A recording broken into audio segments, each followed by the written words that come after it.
Hi, welcome to this edition of Orthopedics on Call. I'm your host, Dr. Anthony Falvello, and today we're going to talk about something that pretty much everybody's experienced at one point in their lifetime: low back pain. Low back pain is a real problem in the United States. It costs the United States taxpayer quite a bit of money in Medicare dollars, and it varies, as most people know, from mild symptoms to severe, disabling. Sometimes you can't even get up and walk and just laying on the floor in excruciating pain.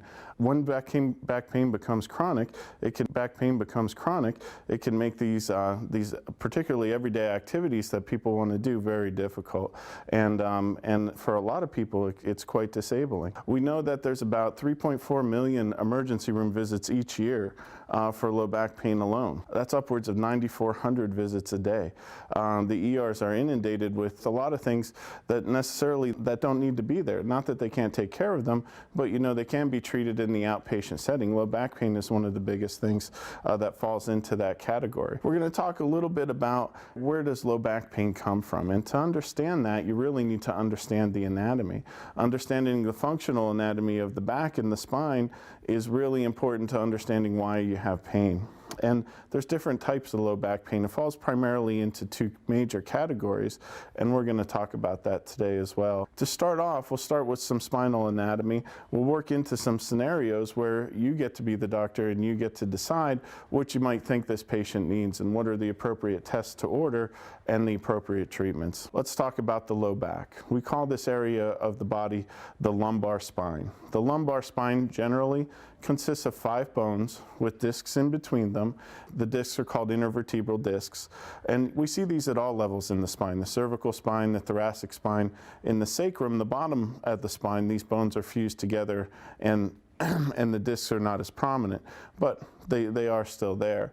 The discs themselves can be a source of pain, and that's one etiology or one source of what we call axial back pain, meaning pain that's located in your low back but doesn't really radiate anywhere else. At each level between the bones and the discs, you have ligaments. The definition of a ligament is some fibrous tissue that connects bone to bone.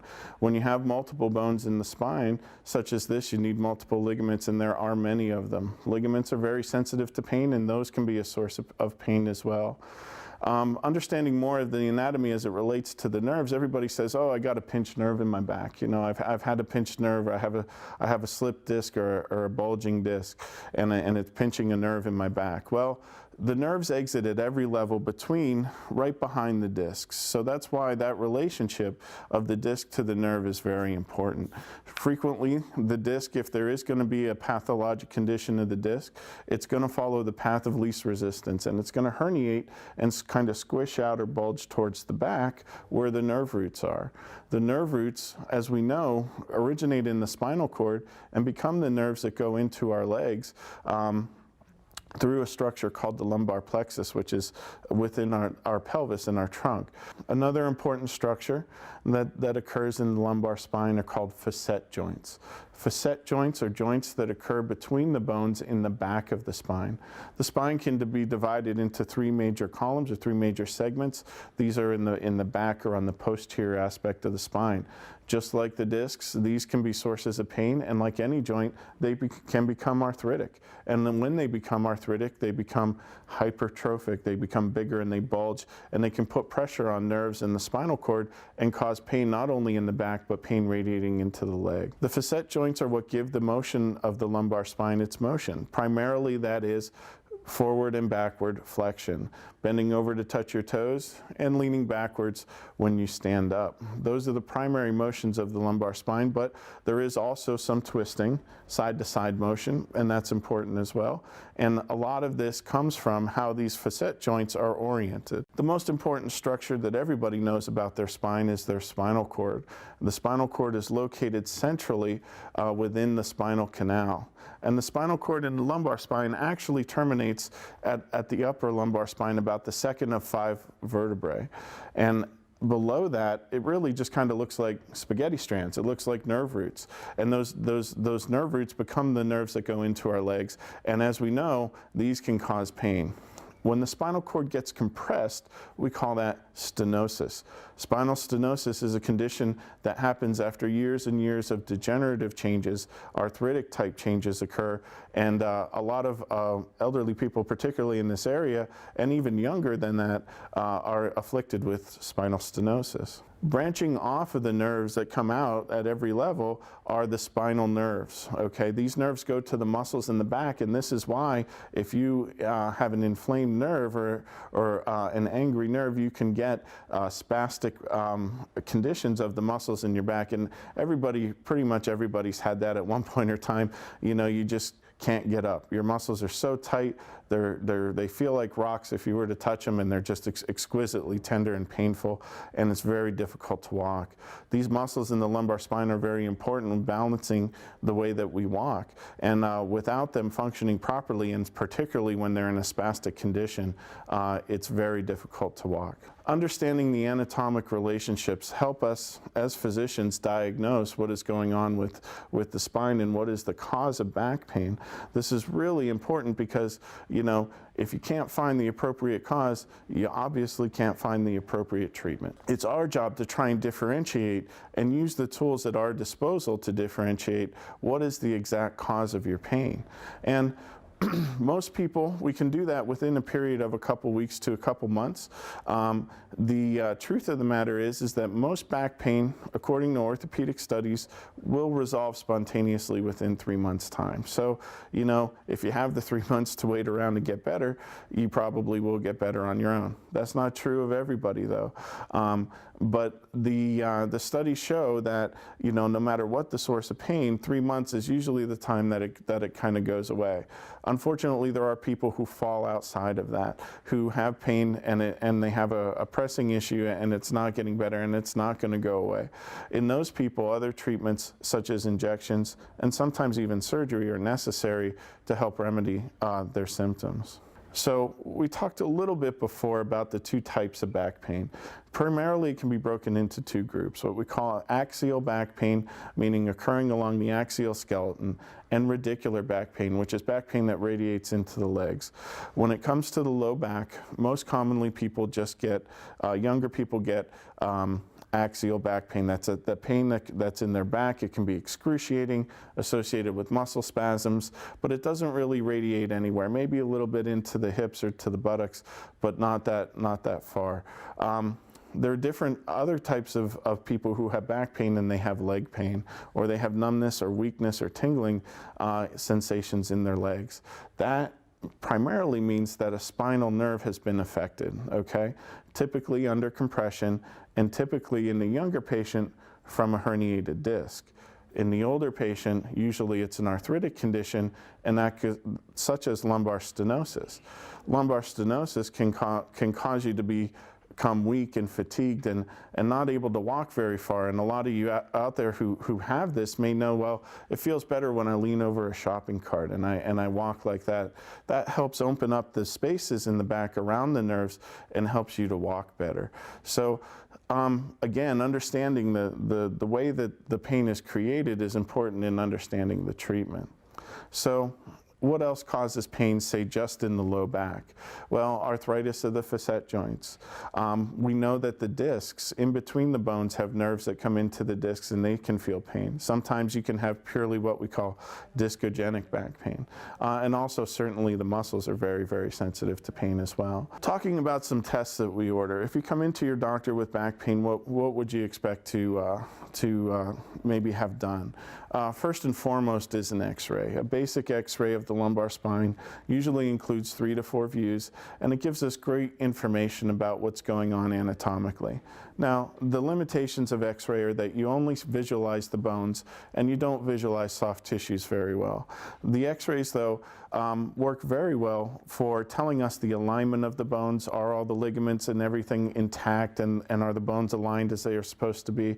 We know know that sometimes we can see instability on the spine, meaning where the bones don't align perfectly, and that can happen and be diagnosed with a simple x-ray. What other tests can you expect to have done? Well, there's something called an EMG, electromyogram, or a nerve conduction study.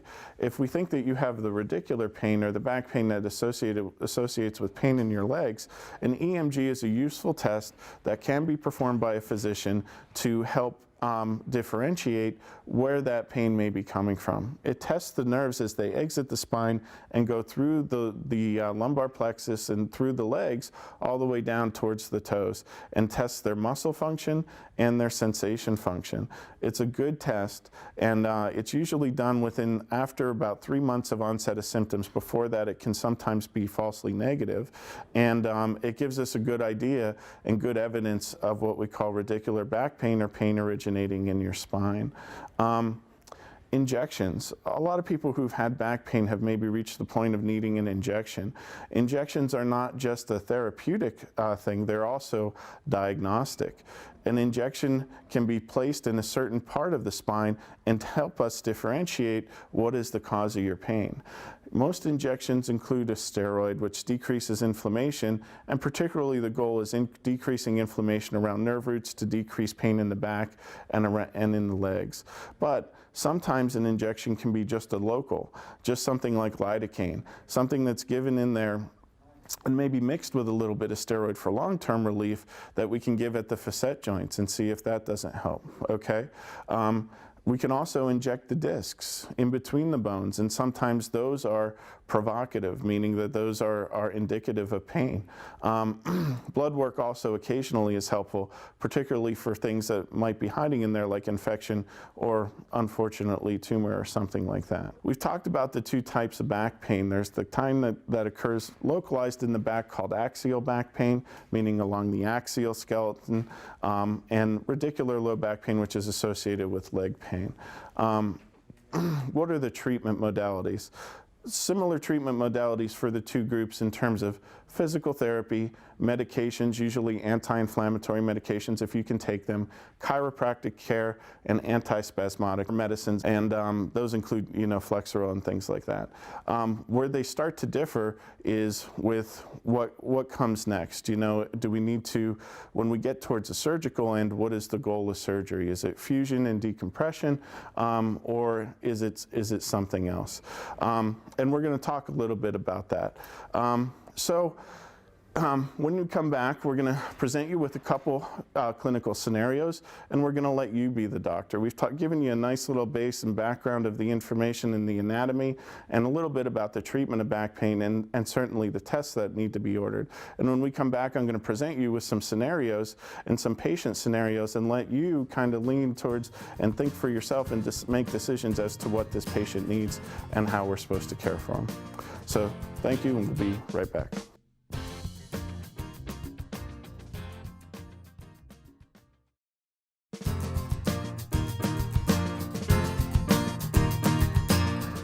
Welcome back to this edition of Orthopedics on Call. I'm your host, Dr. Anthony Falvello.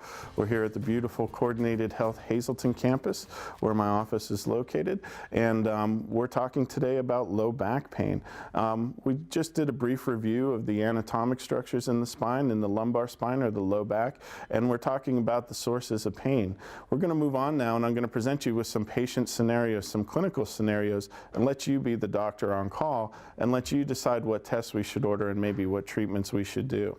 So, getting right into that, our first patient, we'll give him the initials AB, is a 32-year-old male who's lifting a 50-pound bag of concrete off the ground when he felt an immediate, sharp, and severe pain in his low back.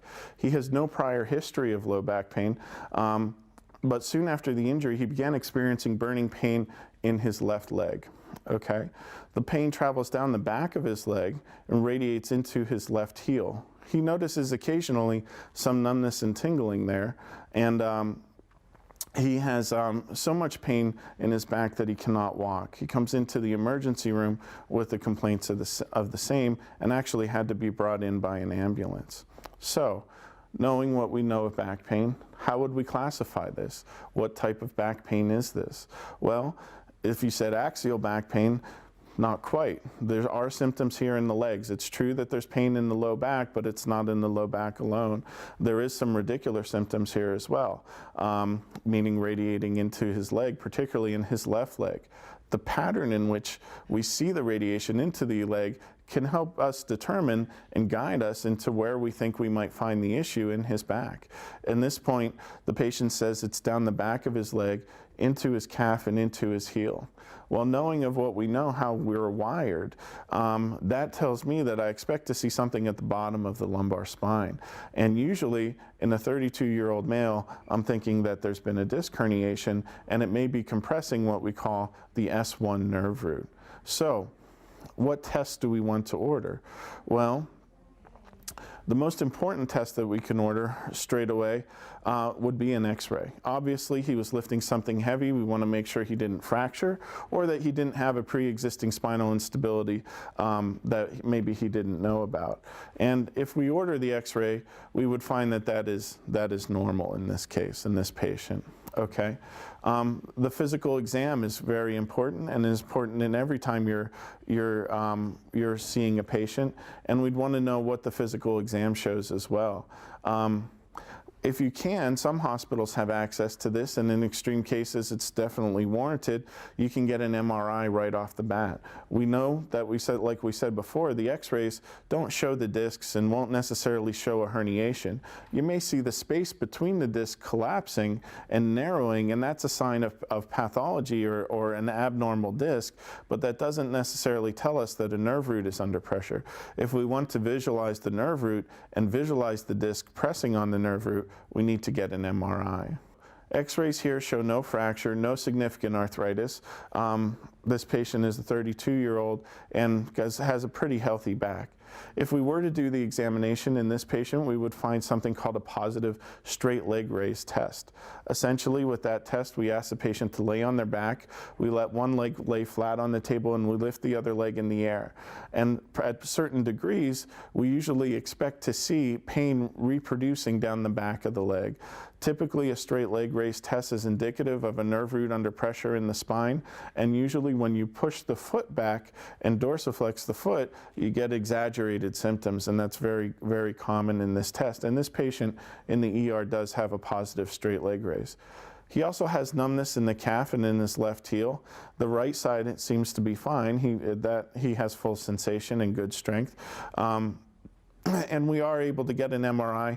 Let's say at this ER, let's say we have access to an MRI, which we don't always have in some of these community hospitals, but at the bigger facilities they do.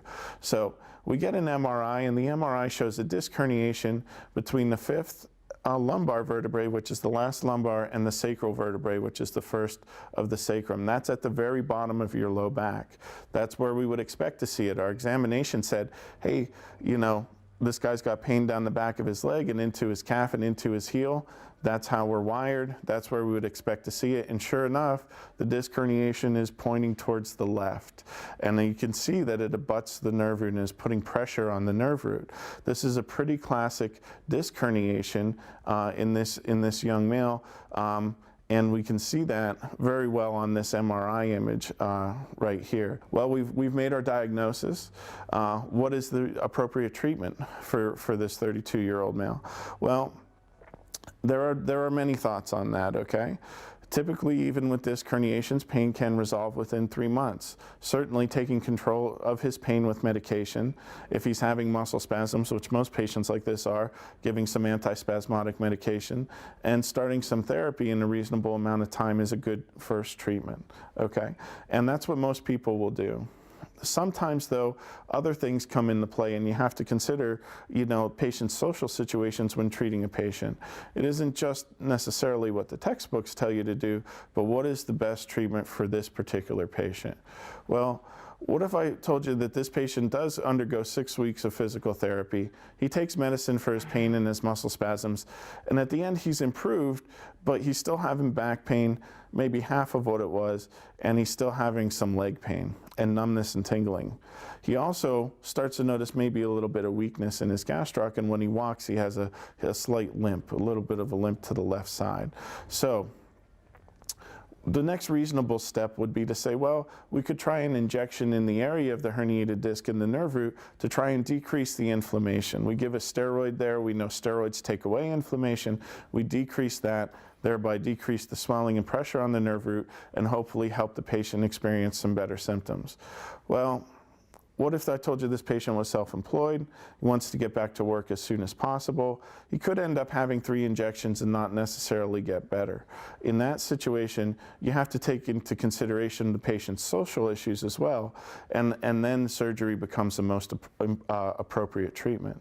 Surgery does have risks, and people are particularly afraid of spine surgery because everybody's afraid of paralysis, or they know somebody who may have had a back surgery and it didn't go so well.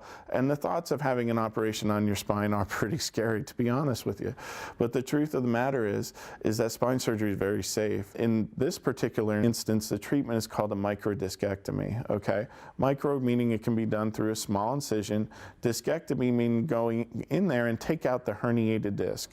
Take the herniated disc off of the nerve root and take pressure off of that. And we have a good picture here of how that's done. With a couple multiple instruments and a small incision, you can go directly down to the area of the disc herniation, find the disc that's putting pressure on the nerve root, take it out, scoop it out, move the nerve root out of the way, take the pressure off the nerve root.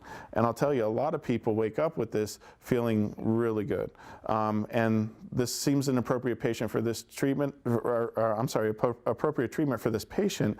And I could tell you I've seen many patients who've had this and have gone on to do very, very well. Let's move on to the next patient. This is patient CD. CD is a 76-year-old male. He has a history of on and off low back pain, radiating to his buttocks and his thighs. Now complains of increasing pain, severe in nature, radiating to the right thigh, in the back of the thigh, and out the outside of his leg. He has no history of having an injury like our last patient, but he also notes not being able to walk very far without needing to rest. And he does say, hey, you know, when I go to the grocery store, it feels better when I lean over the cart a little bit. So there's a clue right there as to what we should be thinking in this patient. And so looking at that, we see he also notes that he sometimes trips over his foot. Well, what type of pain is this? Again, he's getting symptoms in his legs, so it's not true axial back pain. This is radicular pain as well, and radiates into the leg. The appropriate tests to order include x-rays and an MRI, and if you get x-rays, you'll see lots of arthritis, particularly in the back of the spine. You'll see the discs are narrowed, and you'll see these pointy things on the block type, the vertebral bodies, called bone spurs. And we call that general condition spondylosis, or arthritis of the spine.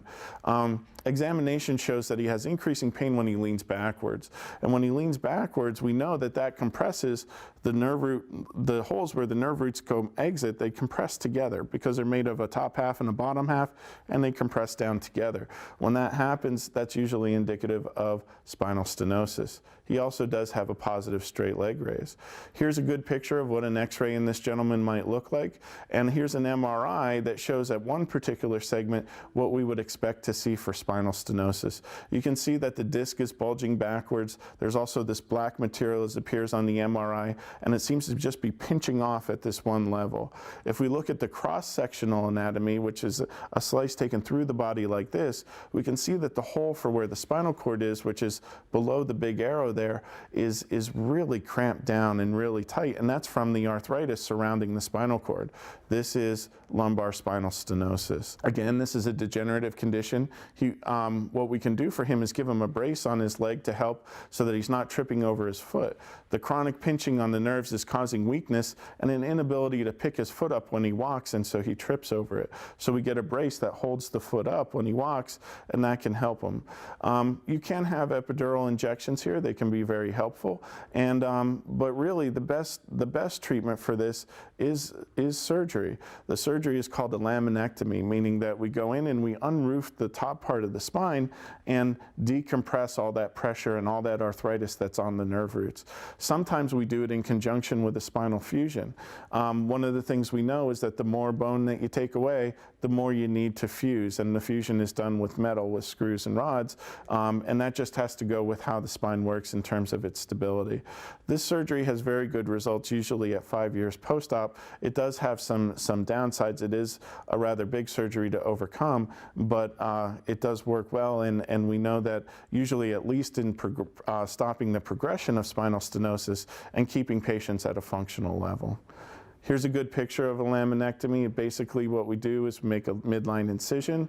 We go in, go down to the bones, remove all the excess bone, and you can see the spinal cord in the middle there. And then we put the screws and the rods on the sides to fuse and hold everything together. We've talked about a lot of things here in back pain. Another thing that you should remember is that back pain, particularly in women and in the elderly, can be related to fracture.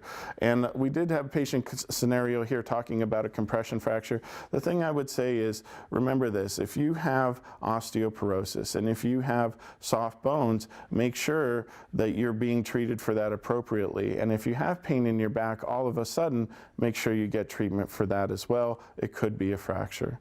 So there are a lot of things that can cause back pain. There are a lot of things that we can do to help. Don't wait until it's severe to get checked out. Sometimes we can intervene and prevent it from getting worse long before you even hit that stage. Thank you very much for the time today. I appreciate it. Come back in our next show. We'll be talking about other orthopedic issues. And the whole purpose of this is to educate everyone. And remember, if you have a question, you want to talk more about your back pain or any orthopedic issue, feel free to come see me down at the Coordinated Health Hazleton campus, where myself, Dr. Anthony Falvello, we also have chiropractic care. We have care on demand, which can help, if you have a fall or maybe a little cold. We're available to you. So thank you very much for the time today, and please come back and watch our next shows. Thank you.